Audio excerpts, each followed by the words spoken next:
Hi everyone, welcome to my channel. My name is Winter. I'm glad you're here today. We are doing scripture writing. I do it 5 days a week. And the way I do scripture writing, if you're new to the channel, I find a scripture that talks to me, moves me, makes me think, and I write it down. And then I look up the meaning of the scripture and I write that down. And then I try to apply that scripture to my life. My favorite part is applying the scripture to my life. I hope you watched my testimony that I gave on Saturday and that it moved you and you learned something about why I do what I do on this channel. All right, so today's scripture is Psalm 130, verse 5. I wait for Adonai, my soul waits, and in his word I hope. Meaning, this verse is a reminder to trust in God's timing and plan. It encourages believers to wait patiently on God, even in difficult circumstances, and to find hope and comfort in his word. How do I apply this to my life? I can say I have found freedom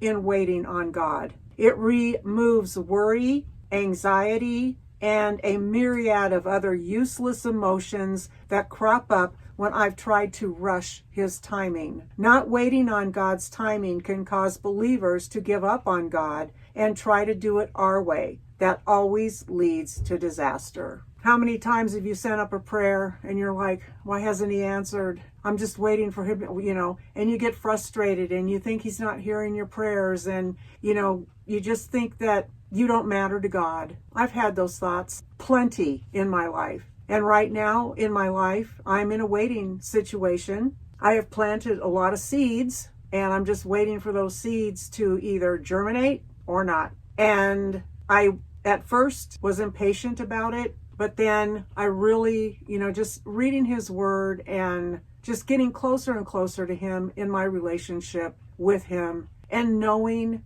how many prayers he's answered of mine, seeing him answer prayers in other people's lives that I'm praying for too. I know he's hearing my prayers and I don't know the big picture. I have no idea what he's doing in this situation. I know he's not being idle. I know he's working on it, but it has to be in his timing. And if I try to rush his timing, that's an impossible thing to do. I can't rush God. So having anxiety or frustration or worry or anger or thinking he doesn't love me or all the myriad of emotions that Satan will try to plant in my mind. Satan's really good at that. Let's just make her doubt because it's not coming in her timing.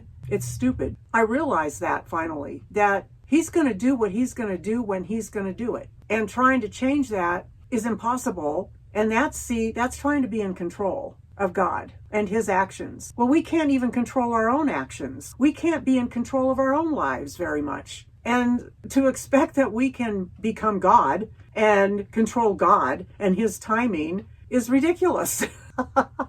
It truly is. So let's stop trying to control God and let's just wait on God. And when you do that, what you gain is peace about the situation. You climb back into joy instead of in frustration and worry and all the other things. It's a good place to be when you're waiting on God. It really is a good place to be. And it builds your hope muscle. That came out of nowhere, so that came from God. It builds your hope muscle. It builds your faith muscle. Because when you do see the prayer get answered, you're like, wow. And then all these crazy, stupid things you were thinking back here about God, all of a sudden those are gone and you're realizing, wow, he really did hear me. He really is the God of everything. He really does love me. Instead of trying to rush God, let God do the work in his timing and he will do it. And so I'm in a waiting game and I'll just stay in that waiting game. And if it takes the rest of my life for those seeds to germinate, that's okay. It's his timing. It isn't mine. All right, everybody, that's today's message. I love you very much. Give this a thumbs up. If you're new, I'd appreciate you subscribing and coming back to view again. And what else are you supposed to do? Share it out. Oh, and leave a comment.